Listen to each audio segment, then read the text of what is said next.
بسم اللہ الرحمن الرحیم۔ چینل میں آنے والے سب ناظرین کو خوش آمدید۔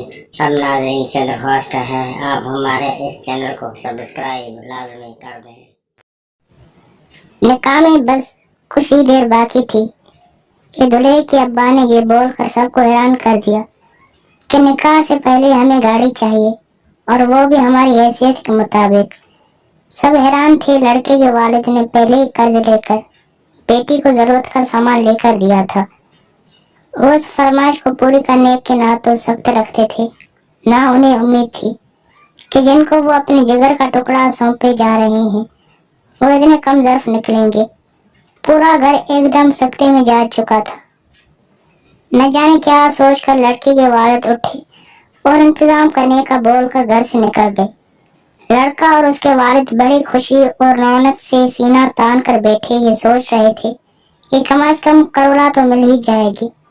سب انتظار میں تھے کہ 1 گھنٹے بعد لڑکی کا والد ہال میں داخل ہوا اور سب کو خوشخبری سنائی کہ گاڑی کا بندوبست ہو گیا ہے۔ یہ سن کر دلہا اور اس کے والد کی پانچیں مزید پھیر گئی اور انہوں نے کہا، چلیں پھر نکاح کی رسم ادا کر لیتے ہیں۔ لیکن لڑکی کے والد نے کہا، پہلے گاڑی دیکھ لے، آپ کو پسند ہے؟ لڑکا اور اس کے والد خوشی خوشی لڑکی کے والد کے ساتھ ہال سے باہر کی طرف چل دیے۔ باہر پہنچ کر ادھر ادھر دیکھا، لیکن سوائے بارات کے گاڑیوں کے اور کوئی گاڑی نظر نہ آئی، تو سوالے نظروں سے لڑکی کے والد کو دیکھا۔ انہوں نے مزید آگے چلنے کا بول کر ان کے ساتھ چلنے لگے۔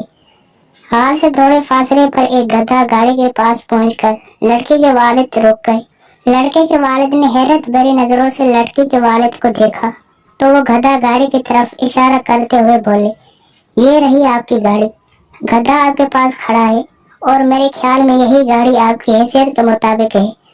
اور ہاں، جاتے ہوئے کھانا کھا کر جانا، آج میں نے اپنی بیٹی کا صدقہ دیا ہے، بھکاریوں کو بھی ملے گا۔ اور مسکراتے ہوئے وہاں سے چل دیے۔ چینل کو لازمی سبسکرائب کیجیے گا۔